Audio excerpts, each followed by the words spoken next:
Kubernetes is a funny thing. A lot of people, when they look at it, they think that they're kind of getting this platform that's ready to go out of the box. And it's not the case. I don't know if you've ever seen a house that's literally just been put up, the builders just put it up. There's nothing done inside, just the outside and the frame essentially. Well, if you haven't, when you walk in, it looks like it's literally just wood, like no sheetrock or anything, no floors, anything. It's pretty much just wood and insulation. That's Kubernetes. Kubernetes is a house that's built on the outside and kind of ready to go, but you got to choose your own adventure. Like a house, you got to figure out, okay, I'm going to put the bathroom here, but the plumbing's not here. I'm going to put some ceiling lights here, but the lights aren't there yet. This is going to be the bedroom, but there's no walls and sheetrock up. With Kubernetes, you have to choose, okay, this is the ingress controller that I want. This is the service mesh that I want. So when it comes to RBAC, it's the same way. It's a pick your own adventure. So let's kind of talk about what RBAC actually is. So role-based access control is the authorization piece to Kubernetes. So for example, let's say, I'm a user in a Kubernetes cluster. I have the mic user. Well, my user may have full-blown permissions, admin permissions, probably shouldn't, but this is just an example. Or I could have read-only permission. So maybe in this particular Kubernetes cluster, I'm only able to view pods, so like a read-only. Or maybe I'm only able to create deployments in pods, so I can't create ingress controllers and config maps and all that stuff. So when it comes to RBAC overall, it's all about giving users and engineers and anybody else that's accessing the Kubernetes cluster specific permissions to do a specific role. Now, you never want to give full-blown admin, but you also don't want to give just read-only if they have to create deployments. So it's all going to depend on the user and what they're ultimately doing. So typically you have two common things. Now, the first is, actually three technically. The first is you're going to have to create a user or a group or a service account or something like that that's actually going to use the permissions. So maybe you create a service account and it's called mic user or something along those lines. Then you have to create a role. Now the role is the permissions, like what the service account can do. Can it just read only? Can it create deployments and pods, all that? And you're going to specify that in the role. You're going to specify what permissions are available. And then the third thing is, well, you have the service account, you have the role, but how do you put them together? How do you attach it? And that's where a binding comes into play.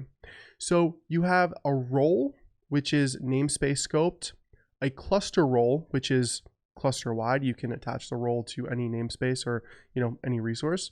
And then you have a role binding, which again is tied to a specific namespace. And then you have a cluster role binding, which you probably guessed it, is available throughout the entire cluster. So with that, let's go ahead and jump into some hands-on goodness here. And we're going to see how RBAC works with standalone Kubernetes. And we're also going to see how RBAC works in Portainer. Let's go ahead and jump right in. All right, so now that we have the theory out of the way, let's take a look at how to manage RBAC overall inside of standalone Kubernetes. So no Portainer managing it, literally just Kubernetes manifests. Now, first things first, we have a service account here. So we're specifying our Kubernetes API version. We're specifying the Kubernetes resource, which is going to be a service account. And then the metadata, which is around what the name of the service account is going to be. And then of course, we do not want to have a service account token associated by default.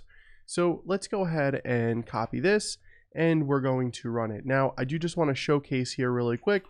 I am running a Kubernetes cluster using kubeadm. I have a control plane and a worker node. Now, if you're running this in like AKS, EKS, Minikube, doesn't matter. It's going to work the same way. This is just the cluster that I'm currently running on.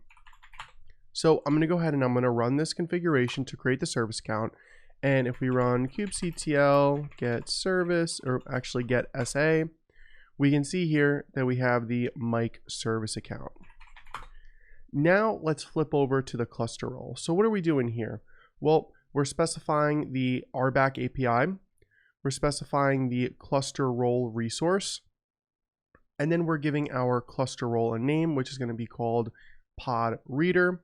And for the actual resource itself, so in terms of the cluster role resource, as in I'm creating this cluster role. What Kubernetes resource do I want it to be associated to? And it doesn't have to be just pods. It could be, any Kubernetes resource, but in this case, I'm specifying pods. So in this case, I'm creating a cluster role that defines a specific rule for pods.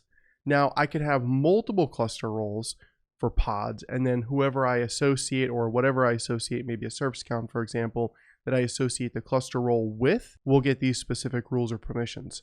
So in this case, I'm saying for the pod reader cluster role, it's going to point to pods, the Kubernetes resource, and it's going to have the ability to get, watch, and list. So essentially what I'm saying here is it's reader permissions, right? Like it's like read-only permissions here. So essentially what I'm saying is the pod reader has access just to Kubernetes pods, and it can only read them, get, watch, list.